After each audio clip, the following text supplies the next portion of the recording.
यकीनन मुझ में और आप में क्या फ़र्क है आप जानते हैं। फ़र्क सिर्फ इतना है कि ज़रूरत पड़ी तो आप घुटनों पे आ जाएंगे। इम्तियाज़ जलील असदुद्दीन अवैसी कभी घुटनों के ऊपर नहीं आए। आज आपको मैं बताना चाहता हूँ, अगर शिफा भाई अगर हमारे उम्मीदवार नहीं रहते तो मजलिस इस महमूद को टिकट देने वाली थी। महमूद इलेक्शन लड़ने वाला था हमारे।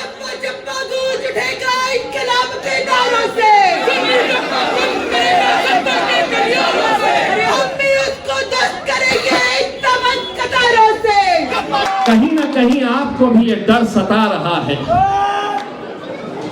कि रुख बदल रही है हवा।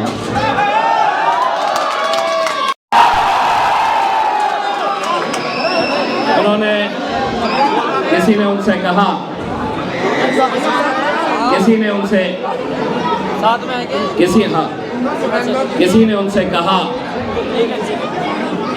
कि इम्तियाज़ जलील आपके बारे में ये कह रहा था कि आम आदमी पार्टी को वोट देने का मतलब ये है कि आरएसएस को वोट देने के बराबर है। तो उन्होंने बड़े ही तंज़िया लहजे में जवाब देते हुए ये कहा कि किसके बारे में बात कर रहे हैं, वो तो हार चुके हैं। मैं आपको एक बात बताना चाहता हूँ अमानत भाई, अल्लाह को तकब्बुर पसंद नहीं है। और अगर आपका ईमान के ऊपर यकीन है तो एक बात ये भी समझ लीजिएगा कि तो इज़्ज़ु मन तशा मंतशा, इज्जत का और जिल्लत का देने वाला खुदा है। शायद आपको इस बात का भी अंदाज़ा हुआ होगा कि जिस दिन मैं हारा था उस दिन जीतने वालों से ज़्यादा चर्चे इस हारने वाले के चर्चे थे। ठीक है, गिरे हैं, फिर उठेंगे, फिर लड़ेंगे, फिर जीतेंगे। एक बात आपने ये भी सुनी होगी, गिरते हैं शहसवार ही मैदान जंग में, वो तिफ्ल क्या गिरे जो घुटनों के बल चले। अमानत भाई,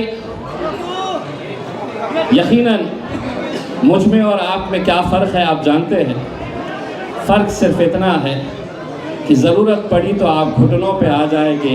इम्तियाज़ जलील असदुद्दीन अवैसी कभी घुटनों के ऊपर नहीं आए। हम में और आप में सिर्फ इतना फ़र्क है।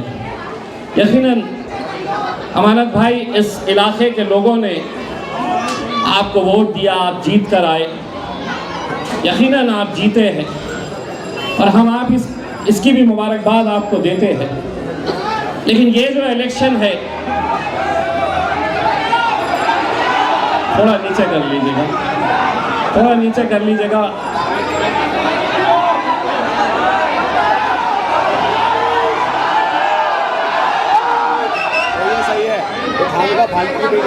इससे एक बात तो साबित होती है कि मेरा चेहरा शक्ति कपूर के जैसा नहीं।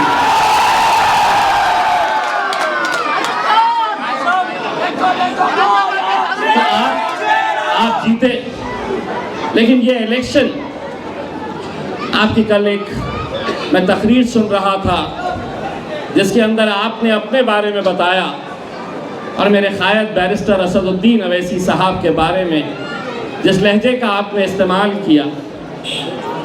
ये इलेक्शन के अंदर मजलिस इत्तेहादुल मुस्लिमीन अगर चाहती तो हम 20 सीटें लड़ सकते थे, 40 लड़ सकते थे, 50 लड़ सकते थे, लेकिन हमने सिर्फ 2 ही सीटें लड़ने का फैसला किया और उसमें एक सीट यहाँ की ओखला की शिफा भाई की सीट थी।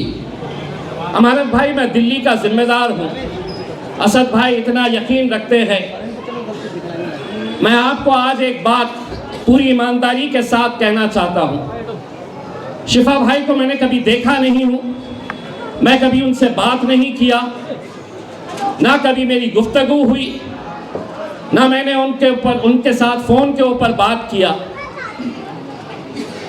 आज एक सियासतदान नहीं, एक दीवाना, एक जुनूनी, एक अपनी कौम से मोहब्बत करने वाला महमूद हमारे साथ जुड़ा है।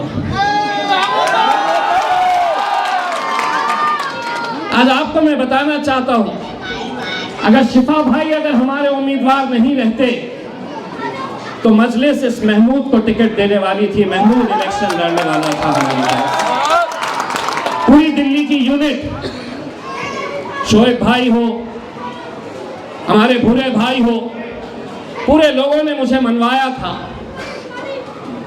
लेकिन महमूद भाई, जब शिफा और रहमान के दो बच्चों की तस्वीर हमारे सामने आई, उस दिन हमने ये फैसला किया कि हम इन दो मासूम बच्चों के लिए खड़े रहेंगे, पूरी ताकत के साथ खड़े रहेंगे। नूरीन भाभी के लिए, जो अपने शौहर को पिछले 5 साल से जेल के सलाखों के पीछे देख रही है, हम उनके लिए खड़े रहेंगे। हमने ये फैसला किया। और आप हम पर इल्जाम लगा रहे हैं, आप हम पर ये इल्जाम लगाकर कह रहे हैं हम वोट काटने के लिए आए हैं।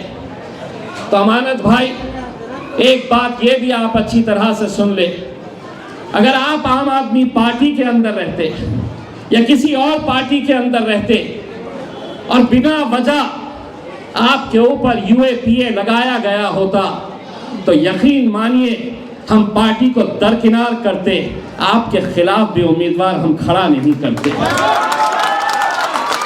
क्योंकि आप का और हमारा, ठीक है आप अलग अलग पार्टियों के अंदर हम रहेंगे, जमहूरियत है, कोई अलग अलग पार्टियों में रह सकता है, लेकिन अमानत भाई, मेरा और आपका एक और रिश्ता भी है और वो कलमे का रिश्ता है। मेरा रिश्ता क्या? ला इलाहा इल्लल्लाह। मेरा रिश्ता क्या? ला इलाहा इल्लल्लाह। मेरा रिश्ता क्या? ला इलाहा इल्लल्लाह। आपने बड़े अकड़ कर ये बात कही कि कौन इम्तियाज जलील। जब आप केजरीवाल जिंदाबाद के नारे लगा रहे थे, ये वही इम्तियाज जलील अपने आका मोहम्मद मुस्तफ़ा सल्लल्लाहु अलैहि वसल्लम के खिलाफ जब गुस्ताखी हो रही थी तो आपकी पार्टी इस मुद्दे के ऊपर रास्ते पर नहीं आई थी। हमने हिंदुस्तान की तारीख के अंदर इतनी बड़ी रैली निकाली नहीं गई थी। जब आप अरविंद केजरीवाल जिंदाबाद के नारे लगा रहे थे तो मैं लब्बैक की आवाज दिया तो हजारों की तादाद के अंदर उस सरजमीन के ऊपर जहां पर शिवसेना और भारतीय जनता पार्टी की हुकूमत है, तुम अपने मालिक के लिए नारे लगा रहे थे और हम नारे तकबीर अल्लाहु अकबर कहकर रास्तों के ऊपर निकले थे। ये फर्क है हम में और तुम में।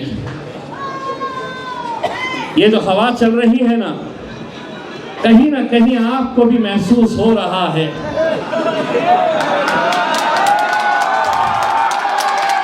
कहीं ना कहीं आपको भी ये डर सता रहा है कि रुख बदल रही है हवा।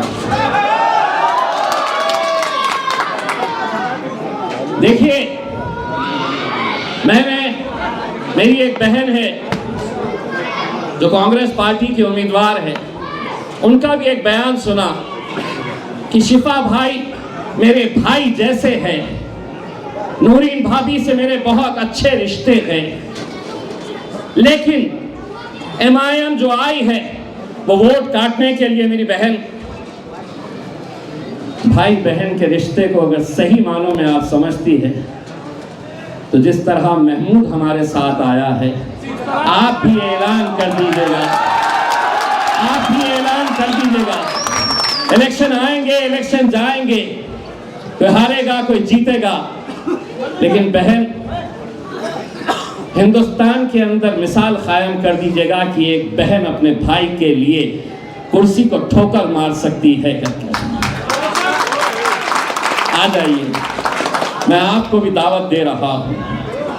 जिस तरह ये यहाँ की आवाम ने आज तय किया है कि हमने इतने साल सबको आजमाया है, लेकिन इस बार मजलिस इत्तेहादुल मुस्लिमीन को इस वजह से आप साथ दे रहे हैं क्योंकि हमने एक मजलूम इंसान जो जेल के अंदर कैद है, उसकी बेल नहीं हो रही, सुनवाई नहीं होती, कानून क्या अलग अलग बना हुआ है इस देश के अंदर।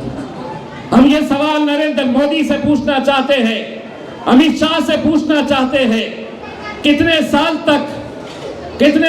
तक तुम एक इंसान को जेल के अंदर कैद रखेंगे? अगर दोषी है तो बताओ, लेकिन आज तो सिर्फ एक आरोप लगा हुआ है, आरोप के ऊपर इतना बवाल मचा हुआ है। मचाने वाले कौन है?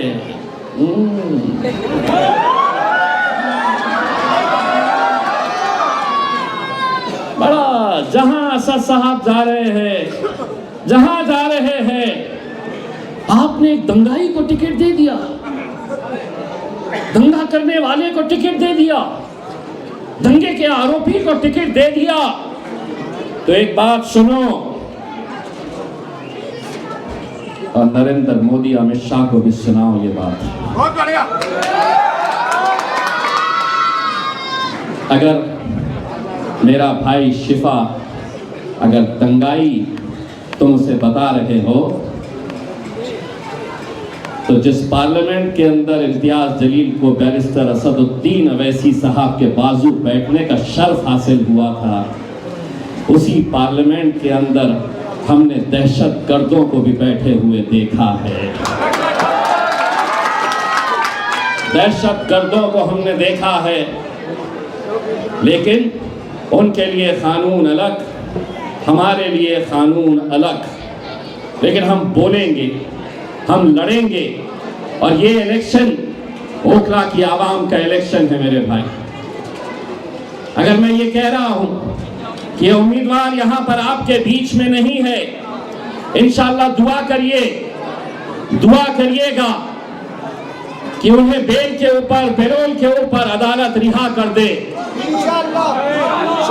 अगर वो पैरोल के ऊपर आ जाते हैं तो अमानत भाई उसी दिन अपना डब्बा बंद करके कश्मीर निकल जाइए, टहलने के लिए चले जाइए।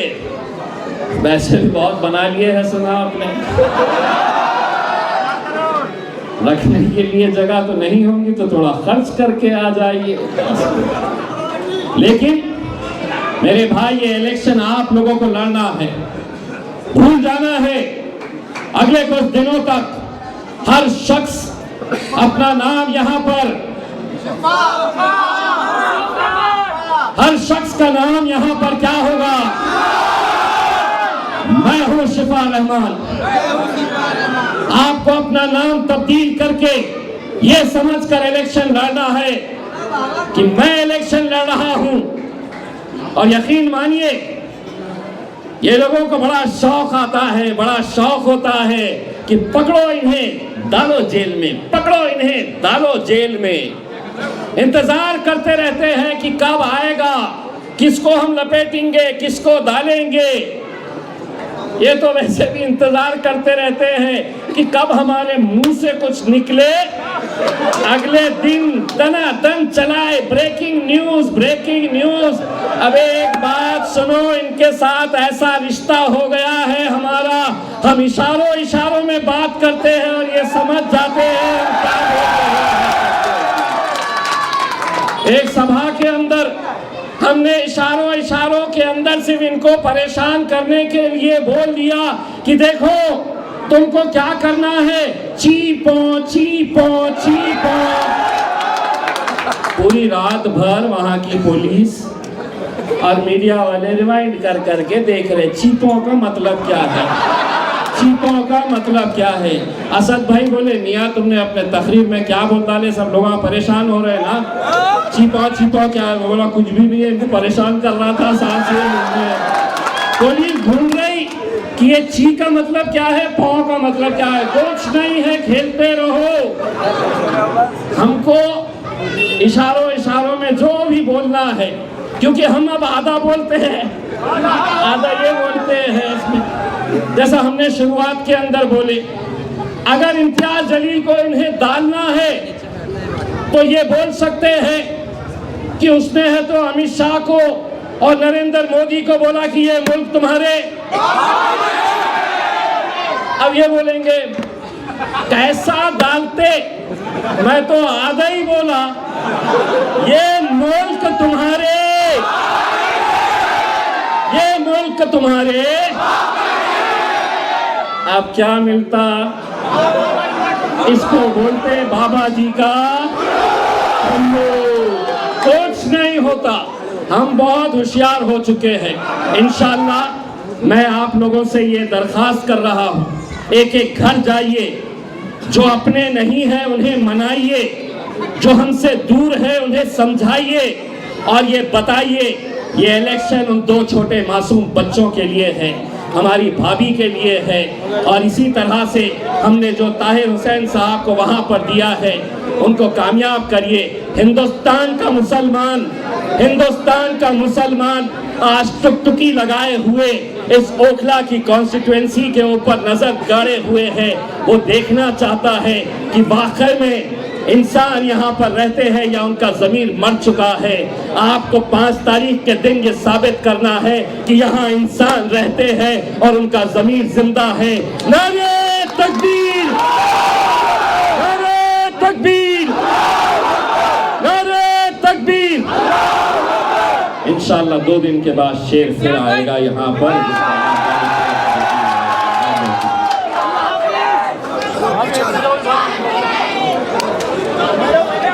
अभी रुकी रहो, इधर आ जाओ एक साइड।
देखिए आजकल व्हाट्सएप पे बहुत तकरीरें चल रही हैं, लोग गिना रहे हैं कि देखिए मैं बोलूं, इजाजत है, इजाजत है। देखिए आजकल, और ऐसी ही तकरीर हमारे पास भी आई। एक मुकाबला सा हो गया है बताने का कि भाई सीना फाड़ फाड़ के बताया जा रहा है कि हमने ये कुर्बानी की, यहाँ ये लाठी खाई और वहां पे ये नाखून तुड़वा दिया।